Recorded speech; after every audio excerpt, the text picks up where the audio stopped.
स्वागत है बोल इंडिया में। मैं हूं सैयद दानिश अफरोज। आज बात करेंगे इजराइल और ईरान के बीच छिड़े युद्ध की।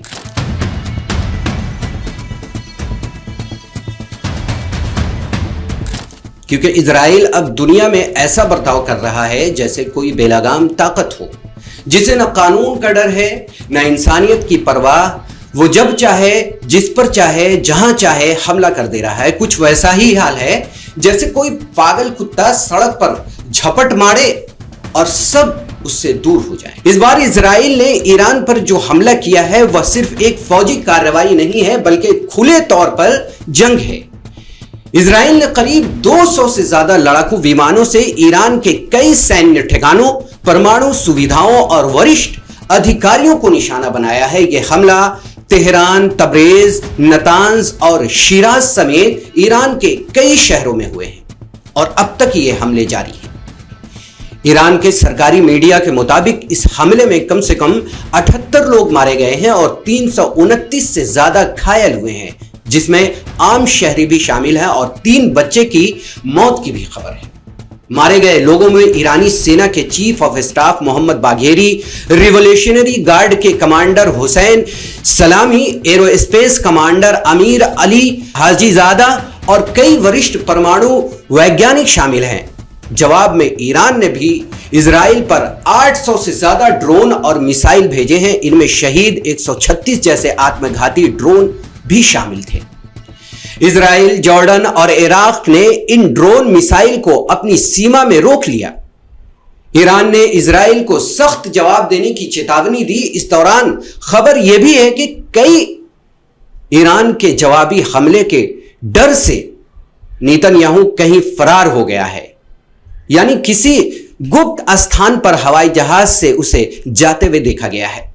इस बीच एक बड़ी घटना भारत में सामने आई है, वो भी ऐसे वक्त में जब भारत दुनिया के सामने ऑपरेशन सिंदूर जैसे मानवीय मिशन के जरिए यह दिखा रहा है कि हम शांति और संतुलन की बात करते हैं। तब उसी भारत की जमीन से एक विदेशी राजदूत तीसरे विश्व युद्ध की धमकी दे रहा है, जिसके बारे में कहा जा रहा है कि यह सिर्फ चिंता की बात नहीं है, बल्कि भारत की गरिमा और संप्रभुता का सीधा अपमान है। ईरान पर हालिया हमले और वेस्ट एशिया की जलती हुई जमीन के बीच भारत में तैनात इजरायली राजदूत रेउवेन आजार का बयान उस चिंगारी जैसा है जो किसी और के घर में फेंक दिया गया हो, लेकिन राख उड़कर पूरी बस्ती में लग गया हो।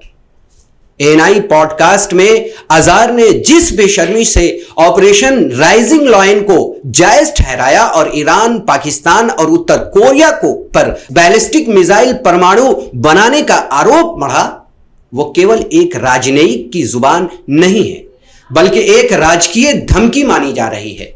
उन्होंने तीसरे विश्व युद्ध की संभावना तक उगल दी है। वो तीसरे विश्व युद्ध की चेतावनी देकर न सिर्फ आग में घी डालते हैं, बल्कि भारत की संप्रभुता और कूटनीतिक गरिमा पर भी सवाल खड़े कर देते हैं। क्या राजदूत का काम युद्ध भड़काना है या शांति साधना करना है? क्या कोई विदेशी दूत मेजबान देश की धरती पर बैठकर दूसरे देशों के परमाणु हमले की भाषा में धमका सकता है या किसी दूसरे देश को धमकी दे सकता है? सबसे बड़ा सवाल यह है कि अगर भारत में बैठा कोई विदेशी राजदूत ऐसे भड़काऊ बयान देता है तो भारत सरकार की जिम्मेदारी क्या बनती है? क्या उसे तलब कर कड़ा विरोध जताना चाहिए? क्या ऐसे बयान से सार्वजनिक रूप से ऐसे बयान को खारिज कर दिया जाना चाहिए? क्या उसे चेतावनी दी जानी चाहिए कि भारत की धरती किसी तीसरे की लड़ाई का प्रचार मंच नहीं है? कूटनीति का मतलब यह नहीं है कि आम मेहमान बनकर मेजबान के घर में बारूद बिछा दे। इजरायली राजदूत के बयान को भारत की विदेश नीति, शांति, प्रभुता और गुट निरपेक्ष परंपरा पर सीधा हमला मानते हुए प्रेस फाउंडेशन ट्रस्ट के राष्ट्रीय सचिव सैयद रिजवान मुस्तफा ने इस पर कड़ी आपत्ति जताई है।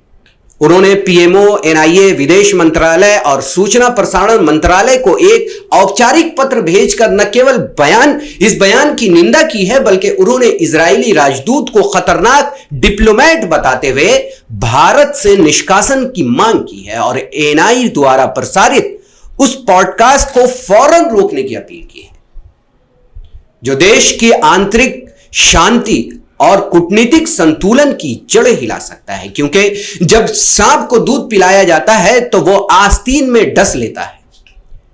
इस मांग के बाद देश की राजनयिक गलियारों और मीडिया मंडलों में मानो भूचाल आ गया है। सोशल मीडिया पर भी बहस अब एक ही सवाल के इर्द गिर्द घूम रही है, क्या विदेशी राजदूत अब भारत की धरती को रणनीतिक रामलीला मंच समझ बैठा है, जहां वो अपने देश का युद्ध और दूसरों के लिए विनाशकारी फरमान माइक पर सुना सके? अब सारी निगाहें दिल्ली के दरवाजे पर टिकी हैं। क्या सरकार इजरायली दूतावास को तलब कर ठोस संदेश देगी या फिर अपनी चुप्पी से उसे एक तरह का छूट का प्रमाण पत्र सौंप देगी? क्या एएनआई का वो विवादित पॉडकास्ट रोका जाएगा या वही मंच अब भारत की रणनीति तय करेगा और सरकार सिर्फ मुख्य दर्शक बनी बैठी रहेगी? क्योंकि बात अब सिर्फ एक बयान की नहीं है, बात भारत की साख की है, उस चाबहार बंदरगाह की है जहां भारत ने पाकिस्तान और चीन को मात देने के लिए रणनीतिक निवेश किया है। बात भारत ईरान के वर्षों पुराने भरोसे की है। ऐसे में इजरायली राजदूत का यह बयान भारत की जमीन पर बैठकर भारत की ही विदेश नीति को गिरवी रखने की कोशिश की तरह है और इसे नजरअंदाज करना भारत को कमजोर दिखाने के बराबर है। अब मामला सिर्फ कूटनीति का नहीं है, भारत की इज्जत और उसकी संप्रभुता का है। विदेश नीति तभी मजबूत मानी जाती है जब हमारे देश में बैठा कोई विदेशी अपनी जुबान की सीमा समझे। अगर सरकार चुप रही तो दुनिया यही समझेगी कि भारत की गरिमा अब सवालों के घेरे में है। हमारी इस वीडियो पे आप क्या सोचते हैं, हमें कमेंट बॉक्स में जरूर बताएं। साथ ही हमारे चैनल को सब्सक्राइब करें और शेयर करें। धन्यवाद।